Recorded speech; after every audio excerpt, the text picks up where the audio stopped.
ಸೌತೆಕಾಯಿ ಹುಳಿ ಮಾಡುವ ವಿಧಾನ. 3 ಸೌತೆಕಾಯಿ, ಸಾಸಿವೆ, ಜೀರಿಗೆ, ಉದ್ದಿನಬೇಳೆ, ಒಣಮೆಣಸಿನಕಾಯಿ, ಕರ್ಬೇವಿನ ಸೊಪ್ಪು, ಖಾರಕ್ಕೆ ಸ್ವಲ್ಪ ಹಸಿರು ಮೆಣಸಿನಕಾಯಿ, ಚಿಕ್ಕದು 2 ಈರುಳ್ಳಿ, 2 ಬೌಲ್ ಮೊಸರು. ಒಗ್ಗರಣೆಗೆ 2 ಸ್ಪೂನ್ ಎಣ್ಣೆ. ಸಾಸಿವೆ, ಜೀರಿಗೆ, ಉದ್ದಿನಬೇಳೆ ಹಾಕಿದ್ದೀನಿ.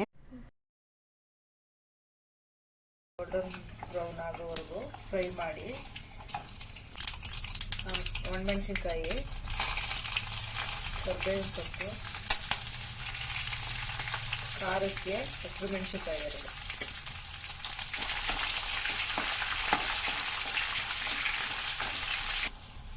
ಈರುಳ್ಳಿ, ಎಲೆ ಹಾಕಿ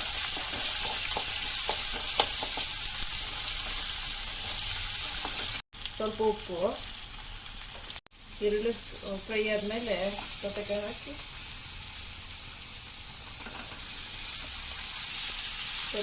ಚೆನ್ನಾಗಿ ಮಿಕ್ಸ್ ಮಾಡಿ. ಸೌತೆಕಾಯಿ ಎಲ್ಲ ಫುಲ್ ಸಾಫ್ಟ್ ಆಗಬೇಕು. 2 ನಿಮಿಷ ಮುಚ್ಚಳ ಮುಚ್ಚಿ ಮೀಡಿಯಂ ಫ್ಲೇಮ್ ಬಿಟ್ಟು ಬೇಯಿಸಿ. ಕೂಲ್ ಆಗಿದೆ. ಈಗ 2 ಕಪ್ ಮೊಸರು ಹಾಕೋಣ.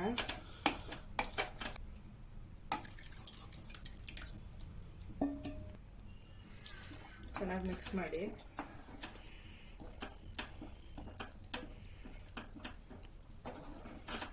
ಕೊತ್ತಂಬರಿ ಸೊಪ್ಪು ಹಾಕಿ ಸೌತೆಕಾಯಿ ಹುಳಿ ರೆಡಿ.